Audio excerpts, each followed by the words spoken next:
শাহবাজ সবাইকে একাই চুপ করিয়ে দিলেন এই ভারতীয় সাহসিনী। সবাই হাঁ করে তাকিয়ে রইলেন এই মহিলার দিকেই। কিন্তু কে এই সাহসিনী ভারতীয় কূটনীতিক? হ্যাঁ, কেবল শাহবাজ নন, ট্রাম্পের দাবিও ফুৎকারে উড়িয়ে দিলেন রাষ্ট্রপুঞ্জের বৈঠকে।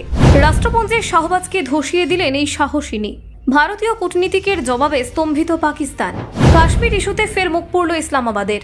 জাতিসংঘে পাকিস্তানকে আয়না দেখালো ভারত। নাটক ও মিথ্যে দিয়ে সত্য চাপা দেওয়া যায় না। রাষ্ট্রপুঞ্জে ভারতীয় কূটনীতিক সাফ বার্তা দিয়ে দিল পাকিস্তানকে। অপারেশন সিঁদুর নিয়ে শাহবাজের দাবি উড়িয়ে দিল ভারত। ভারতীয় সাহসিনীর জবাবে টনক নড়ল ইসলামাবাদের। এক তরুণী কূটনীতিককে নিয়ে আলোড়ন সৃষ্টি হলো। কাশ্মীর থেকে সিন্ধু চুক্তি, প্রত্যেকটা প্রশ্নেই শাহবাজকে কড়া জবাব দিল নয়াদিল্লি। শাহবাজের বক্তৃতাকে অদ্ভুত নাটক বলে বিদ্রূপ করলেন ভারতীয় কূটনীতিক। জানেন ঠিক কি ঘটল? দেখুন, রাষ্ট্রপুঞ্জের সাধারণ সভার ৮০তম অধিবেশনে পাকিস্তানের প্রধানমন্ত্রী শাহবাজ শরীফের মন্তব্য ঘিরে শুরু হয়েছে নতুন বিতর্ক।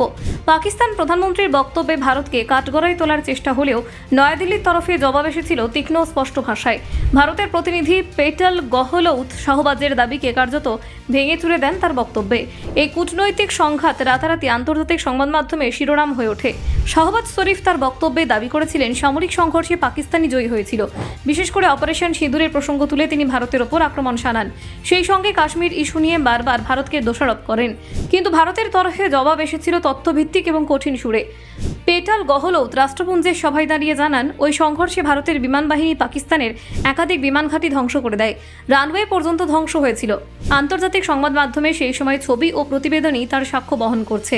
এমন পরিস্থিতিতে শাহবাজ শরীফের সাফল্য দাবি কেবল হাস্যকর বলে মনে হচ্ছে বলে মন্তব্য করেন তিনি। কাশ্মীর ইস্যুতে পাকিস্তানের অবস্থানকে তীব্র কটাক্ষ করেন পেটেল। তিনি বলেন, পাকিস্তান দীর্ঘদিন ধরে সন্ত্রাসবাদকে প্রশ্রয় দিয়ে আসছে। সেই সন্ত্রাসবাদকেই বারবার মহান করার চেষ্টা করছে ইসলামাবাদ। রাষ্ট্রপুঞ্জের মঞ্চে দাঁড়িয়ে শাহবাজ শরীফ যে নাটক করেছেন তা আসলে সেই নীতিকেই প্রতিফলিত করছে। সিন্ধু জলবন্টন চুক্তি নিয়ে শাহবাজের অভিযোগকে গুরুত্ব দেয়নি ভারতের প্রতিনিধি। তিনি স্পষ্ট জানান, আন্তর্জাতিক আইন ভঙ্গ করার দায়ভার পাকিস্তানের বক্তব্যে প্রমাণিত হয় না, বরং এই ধরনের অভিযোগ কেবল বিভ্রান্তি ছড়ানো ছাড়া আর কিছু নয়। পেটাল তার বক্তব্যে বলেন, ভারত ও পাকিস্তান বহু বছর আগে সিদ্ধান্ত নিয়েছিল যে দ্বিপাক্ষিক সমস্যা নিজেদের মধ্যে সমাধান করা হবে। এই ধরনের বিষয়ে তৃতীয় পক্ষের কোনো ভূমিকা নেই। মার্কিন প্রেসিডেন্ট ডোনাল্ড ট্রাম্প একাধিকবার মধ্যস্থতার দাবি তুললেও নয়াদিল্লি বরাবরই সেই দাবি খারিজ করেছে। এই বক্তব্যের মধ্য দিয়ে ভারত ফের একবার জানিয়ে দিল যে কাশ্মীর কিংবা অন্য কোনো দ্বিপাক্ষিক সমস্যা নিয়ে তারা আন্তর্জাতিক হস্তক্ষেপ বরদাস্ত করবে না। পাকিস্তানের প্ররোচনায় আন্তর্জাতিক মঞ্চে বিভ্রান্তি সৃষ্টির চেষ্টা হলেও ভারত তার উপযুক্ত জবাব দিতে সক্ষম। পেটালের বক্তব্যে স্পষ্ট হয়েছিল কূটনৈতিক প্রস্তুতি এবং আত্মবিশ্বাস। তিনি শুধু পাকিস্তানের অভিযোগ খণ্ডন করেননি, সন্ত্রাসবাদ প্রসঙ্গে বিশ্ববাসীর দৃষ্টি আকর্ষণ করেছিলেন। তার এই দৃঢ় অবস্থান আন্তর্জাতিক মহলে প্রশংসিত হয়। পেটাল গাহলোতের পরিচয়ও মানুষের কৌতূহল বাড়িয়েছে। Bureau report, Bangla digital TV.